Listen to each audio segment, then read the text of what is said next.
एक गांव में सूरज नामी एक आदमी रहता था। उसका एक खेत था। उस खेत में एक पुराना कुआं रहता था। वो कुआं कई सालों से बंद पड़ा था। पानी सूख जाने के कारण वो कुआं बंद रहता है, ये सोचकर सूरज कभी उस कुएं पर ध्यान नहीं देता था।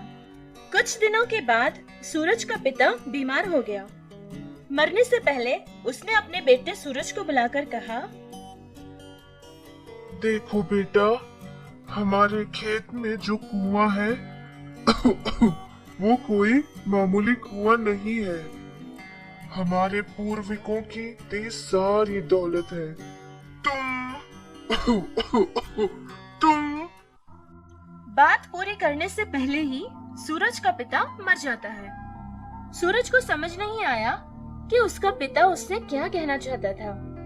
अपने पिता को खोने के गम में सूरज बहुत दुखी था। हमेशा उदास बैठा रहता था। फिर एक दिन उसने सोचा कि अगर खेत जाएगा तो शायद उसे थोड़ा अच्छा महसूस होने लगेगा। फिर वो खेत चला जाता है। खेत जाने के बाद उसे अपने पिता की कही बातें याद आने लगी।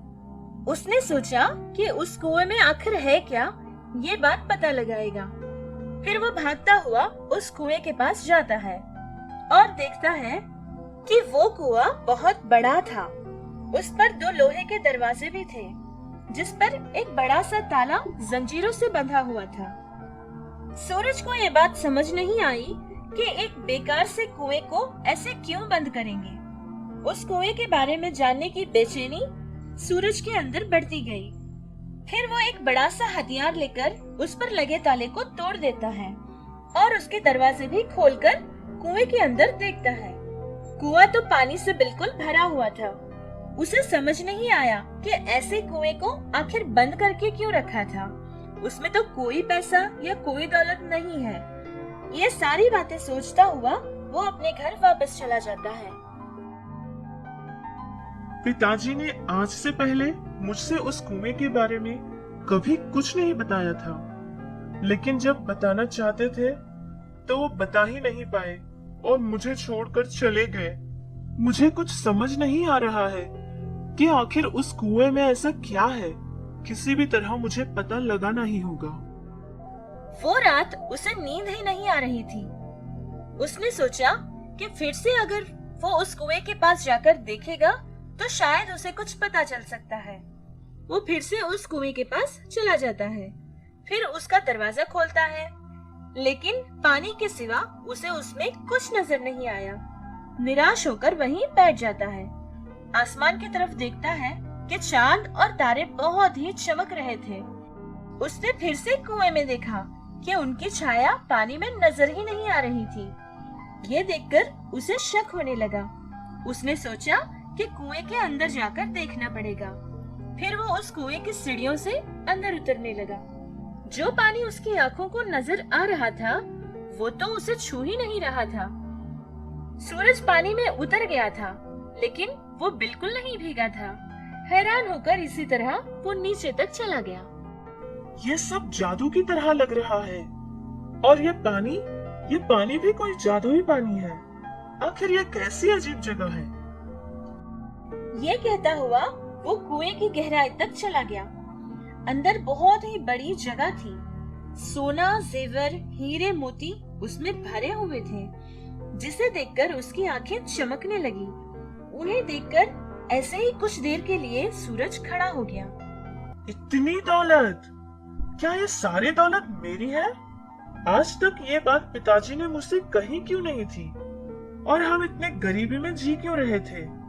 लेकिन आज से मेरी सारी परेशानियां खत्म। पर मैं ये सारी दौलत ऊपर कैसे ले जाऊंगा?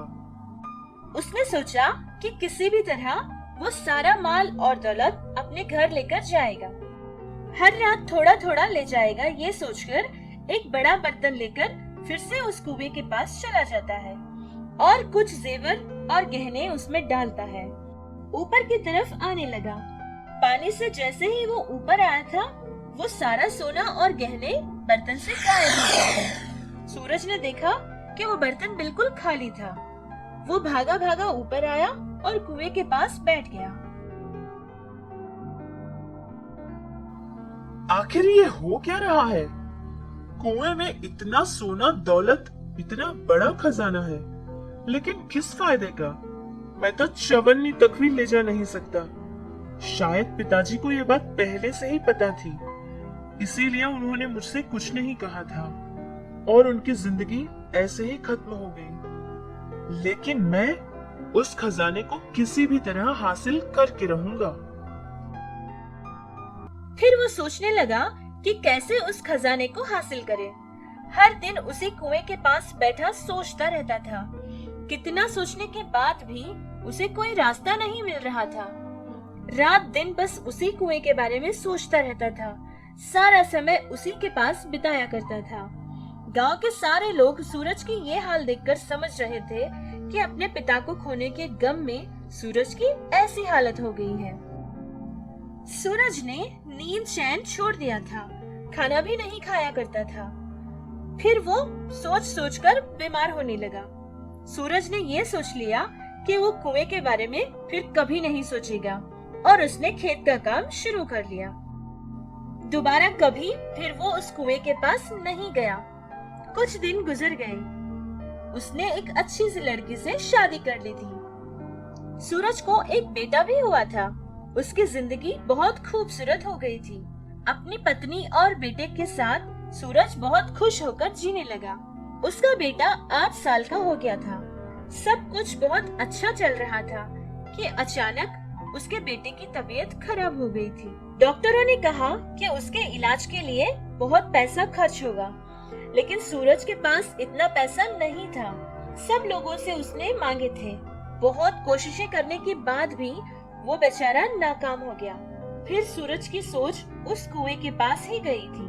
किसी भी तरह वो उस खजाने को हासिल करने के लिए फिर से कोशिशें करने शुरू कर दी। उसने सोचा कि थोड़ा थोड़ा सोना वो लेकर जाएगा, लेकिन जैसे ही वो पानी से ऊपर आता था तो वो सोना वैसे ही गायब हो जाता था। सूरज को उस खजाने पर कोई आशा नहीं थी, लेकिन अपने बेटे के इलाज के लिए उसके लिए पैसा जरूरी था। बहुत कोशिशें करने के बाद भी वो एक भी सोने का सिक्का लेकर नहीं आ पाया। ये कैसा जादुई जाल है? इतनी कोशिश करने के बाद भी मुझे कुछ नहीं मिल रहा। मुझे वो सारा खजाना नहीं चाहिए। बस जितने में मेरे बेटे का इलाज हो पाए उतना ही मुझे चाहिए। अब मैं इस जादुई जाल को कैसे तोड़ूंगा? हे भगवान, मेरी मदद करो। सूरज बहुत उदास होकर उसी कुएं के पास जाकर बैठ जाता है। आखिर ये सारा खजाना उस कुएं में छुपाया क्यों है? कोई उसे ले नहीं सकता तो उस पर इतना बड़ा दरवाजा और उस पर ताला लगाया क्यों था? ये सारी बातें सोच सोचकर बेचारा वहीं सो जाता है। फिर उसने एक सपना देखा। उसके सपने में उसके परदादा आए थे। उन्होंने सूरज से बताया कि उनके पूर्वजों के कमाया सारा पैसा और दौलत उसी कुएं में छुपा कर रखा है। कोई और उसका फायदा न उठाए, इसीलिए उन पर दरवाजे और ताले से बंधा हुआ है। उस कुएं के पास एक मंत्र किया हुआ पीतल का खंबा है जो वहाँ गढ़ा हुआ है। उसी मंत्र किए हुए खंबे की वजह से वो कुआं एक जादुई कुआं बना है। वो उनके वंश के लोगों को ही हासिल हो सकता था। उस खजाने को हासिल करने के लिए उस पीतल के खंबे की शक्ति को पहले खत्म करनी होगी। ये सारी बात कहने के बाद सूरज की आंखें अचानक खुल जाती है। फिर उसने गोल घूमकर सारा कुआं देखने लगा। अपना हथियार लाकर उस खंबे को तोड़ने लगा। पत्थरों को हटाता हुआ तोड़ता रहा। फिर उसे एक पीतल का छोटा सा खंबा नजर आया। उसने उसे भी हटा दिया था। कुएं में देखा तो उसे पानी ही नजर नहीं आ रहा था, सिर्फ चमकता हुआ सोना नजर आने लगा। और वो अंदर जाता है और जितना सोना उसे जरूरत थी उतना ही लेकर वापस आ जाता है। फिर उस कुएं को बंद कर देता है और ताला लगा देता है। उसकी पत्नी से ये सारी बात बताता है। अपने बेटे का इलाज भी अच्छे डॉक्टरों के पास करवाता है। थोड़ा थोड़ा खजाना लेकर अपने घर में रखता था। उसने किसी को भी ये शक नहीं होने दिया था कि वहाँ एक जादुई कुआं है जिसमें एक खजाना था। सिर्फ जरूरत के समय पर ही वो उस खजाने को छूता था और जरूरतमंदों की सहायता भी किया करता था। इस तरह सूरज खुशी खुशी अपने परिवार के साथ जीने लगा।